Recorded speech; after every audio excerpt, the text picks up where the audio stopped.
Triunfo de FF y el gran interrogante es ¿qué pasa con la economía?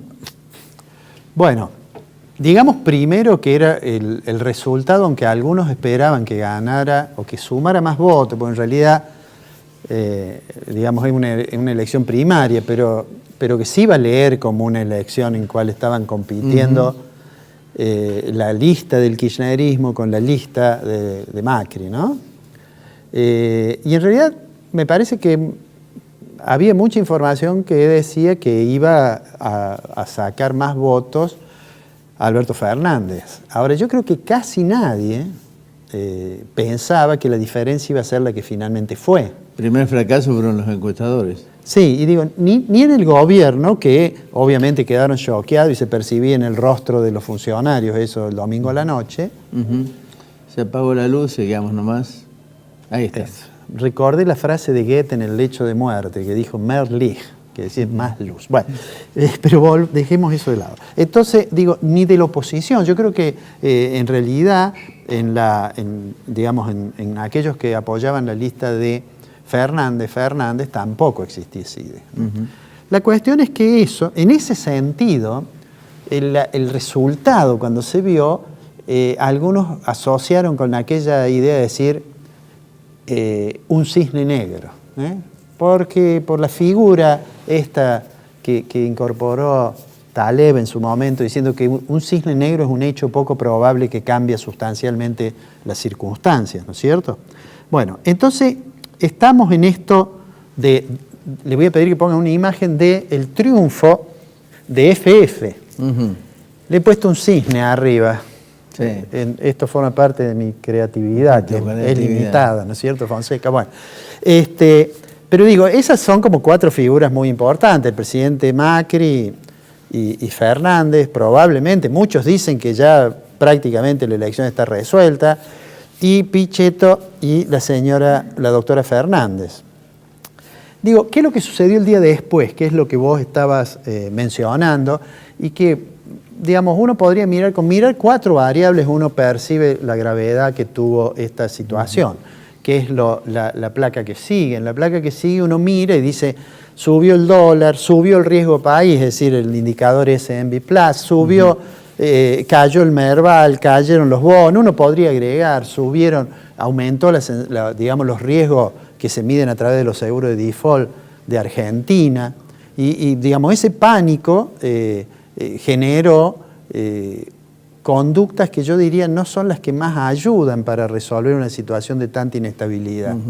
Por un lado, porque el presidente, que me parece que hizo muy bien digamos, al día siguiente de las elecciones salir a plantearlo, ¿no es cierto?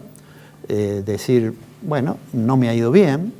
Ahora, fue extraño porque lo planteó antes de que conociéramos los datos, y además fue extraño, me parece, porque el planteo fue prácticamente diciendo, bueno, en realidad esto pasa porque votaron a un candidato que no le creen los operadores del mercado. Esa fue un grado de torpeza política que solamente a Macri lo puede hacer directamente. El indicador más fuerte de eso es que está en la placa siguiente, es qué pasó con el dólar. En realidad el dólar llegó, eso está copiado de una pantalla en realidad de la City de Buenos Aires, en realidad pasó los 60, llegó a 63, después cerró más abajo, en promedio 57,30, pero bueno. Pero digo, ¿cuál fue el razonamiento del señor que está, como decía alguien que transmitía en una época partido de fútbol, a la izquierda de su pantalla, señora? Sí. El presidente Macri fue retar un poco a quienes habían votado de la manera que lo habían hecho. Claro. Y es complicado porque él es el presidente, además de ser candidato, ¿no es cierto? Entonces, es complicado porque tendrá algunas necesidades como candidato que no necesariamente son las que debería cubrir como presidente, ¿no es cierto? Y por otra parte, Fernández, que cuando arrancó diciendo, bueno, esto es culpa de que hacen las cosas mal, y daba la impresión que volvía a aquel Fernández que hizo una declaración poco feliz cuando dijo, el tipo de cambio tiene que ser más alto, a los jubilados le vamos a pagar con los intereses de las LELIC, etcétera, etcétera, etcétera. Bueno, digo, eso es, digamos, el comportamiento de... En realidad quienes tienen que ponerse a resolver esto, yo estoy convencido de que este no es un problema técnico, de técnica, pero tiene una responsabilidad muy alta, dos personas que son menos importantes que estas dos que hemos puesto acá, ¿no? Y esas dos personas que están en la siguiente imagen, esas dos personas son el presidente del Banco Central y el ministro de Economía. Yo tengo la idea, y ahora vamos a lo que realmente ocurrió. Ayer, antes que abriera el mercado, antes de las 10 de la mañana, ya todo el mundo sabía que había una situación complicada. Claro, el domingo de la noche se estaba vendiendo el dólar a 49,50 pesos. En lo que se hace online, habían aumentado. Ya estaba en 50 pesos. Pero más fuertemente todavía cuando en mercados que ya habían abierto mostraban que caían los bonos y que caían las acciones argentinas de manera muy importante, ¿no es cierto? Te cuento una cosa, una breve digresión que me ocurrió, algo que no me ha ocurrido nunca, y yo hace mucho tiempo que hablo con empresarios, ¿no? El lunes, antes que abriera el mercado, un empresario me llamó por teléfono y me dijo, estamos acá en la salita, en una salita que tiene el directorio de la firma, estamos acá en la salita con los miembros del directorio, y dice, te voy a poner sin manos. Y hablamos 25 minutos, donde, digamos, de qué podía pasar a partir de las 10 de la mañana, porque estaban claramente muy preocupados. Yo creo que hubo una sensación de pánico, que hizo, además eso a su vez retroalimentaba, digamos, la situación, la desestabilización que había tanto en el mercado cambiario como en general en la economía, porque de hecho las empresas dijeron, bueno, no, vendemos con precio abierto, vendemos sin precio, o no vendemos, etcétera, etcétera. Pero digo, por supuesto, creo yo, que tiene posibilidades el Banco Central de usar todos sus instrumentos para tranquilizar eso, ¿no es cierto? De hecho, la tasa de interés la subió exageradamente, ¿no? Y asimismo no pudo renovar todos los vencimientos que tenía, porque hay un punto en el cual ya cuando uno no cree, no le interesa cuánto va a ganar en una operación que no cree que va a poder concretarla finalmente. Entonces, digo, pero con la tasa de interés, mi impresión es que el Banco Central entró un poco tarde ayer. Yo casi en broma decía... El mercado que llevó el dólar a 60 pesos era de $1,5 millones de dólares. Sí, sí. Ayer se vendieron 500 millones de dólares. Claro, o sea, era de $1,5 millones de dólares. Pero lo llevó a 60. O sea, ese es el dato. El presidente del Banco Central tiene que intervenir cuando ve que se está yendo arriba, creo yo. Hay personas que creen que no se debe hacer eso porque se arriesga a perder muchas reservas, etcétera, ¿no? Yo creo que el Central entró tarde. Yo decía además ayer... está haciendo el trabajo sucio que pedía Alberto Fernández. Es decir, quería un dólar más alto. Sí, yo creo que ellos no lo están haciendo. Ellos están tratando de ver lo que pasa. Y yo ayer decía en broma, me parece que hay que avisarle al presidente del Banco Central que anoche, cuando el presidente de la Nación le dijo vayan a dormir, se tenían que levantar temprano. Porque entraron tarde, terminaron haciendo una serie de operaciones. Central puede vender contratos futuros, puede vender las licitaciones diarias, puede utilizar reservas bajo ciertas condiciones y comunicación previa con el fondo, puede usar encaje, puede usar la tasa de interés, tiene un montón de instrumentos, ¿no? Entonces me parece que ahí estuvieron un poco lentos. Pero, a fuerza de ser sinceros, todos los instrumentos sirven en la medida en que no haya una crisis política de dimensión. Y lo que pasó en realidad es que ha habido una pérdida de confianza política gigantesca y eso hace que los instrumentos... Además creo que el gobierno había quedado un poco choqueado con el resultado electoral, cosa que hoy aparentemente, como dijiste al comienzo, hay una situación un poco más tranquila.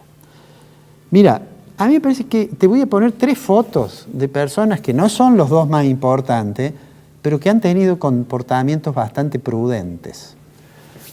Esas 3 personas son las que ahora vamos a poner allí en pantalla, ¿no? Uno fue Pichetto, que al lado del presidente dijo, bueno, es un castigo que nos han hecho, ¿no? Mientras el presidente decía, mire, si ustedes siguen votando así nos va a ir mal, ¿no? La otra que tuvo un comportamiento, creo, prudente es la expresidenta, Pasaron un video en su búnker fuera de término, porque en realidad los datos ya se conocían, pero en general yo diría, llegó hoy y tuvo un comportamiento. Y el tercero, obviamente, es Lavagna. Bueno, pero Lavagna no tiene mucho que hacer, a pesar de que ahora se ha transformado en una figura me parece disputada. Que inclusive desde las 2F apuestan a que Labaña se incorpore. Y quieren acercarlo, y de hecho Fernández dijo que era una persona extraordinaria. Sí, sí. Recién vos decías, bueno, parece que se está tranquilizando. ¿Se está tranquilizando? No, hoy se está tranquilizando, sí. no sé. Yo creo que nadie puede decir que en este contexto, con presidente candidato y con candidato no presidente, pero que parece que podría ser, se puede tranquilizar totalmente. Me parece que, y no por los problemas estructurales de la economía de los cuales hemos hablado mucho, la inflación, etc. De hecho, ya, aunque se tranquilizara, la idea de que la tasa de inflación va a ir disminuyendo gradualmente, obviamente parte de la devaluación, aunque sea parte, va a pasar a los precios. Eso es, digamos, inevitable. Las ligeras reactivaciones que se veían en algunos sectores seguramente van a sentir el golpe y será diferido una vez más en el tiempo. Y además hay como un fantasma que mucha gente pregunta, y por eso lo voy a plantear para terminar. Hay mucha gente que dice, che, esto no será como cuando un día nos despertamos y parecía que la inflación era cada vez más grande y tuvimos hiperinflación.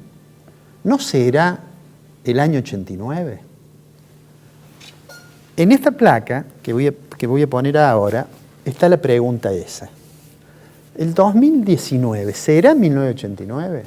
Déjame que te diga dos cosas. La primera, hay muchas situaciones distintas. El contexto internacional, las reservas del Banco Central. Digo, hay muchísimas cosas diferentes. Sin embargo, hay mucha gente que se plantea esa duda, ¿no es cierto? Yo diría que hoy, con los datos que hay, eso no es posible. Pero, y ahí vamos a ver lo que he puesto abajo, en Argentina no deberíamos nosotros nunca pensar que no va a haber un cisne negro. Porque como dije una vez acá, aunque a algunos no le pareció adecuado, Argentina es una granja que cría cisnes negros. De manera tal que esto pone mucha más responsabilidad en quien tiene la responsabilidad primaria de resolverlo, que es el gobierno, y en quienes aspiran a gobernar, que aparentemente, según dicen muchos analistas, estaría casi resuelto, que es Alberto Fernández. Porque mientras uno le echa la culpa al otro y mutuamente se están imputando las responsabilidades, los que pagan las consecuencias son el conjunto de la sociedad, que no tiene posibilidad de resolver nada sobre eso, pero que todos los días tiene que ir al supermercado. Alfredo, nos encontramos la semana que viene. La semana que viene me imagino que habrá un poco más amplio el panorama. Esperemos que así sea. ¿O no?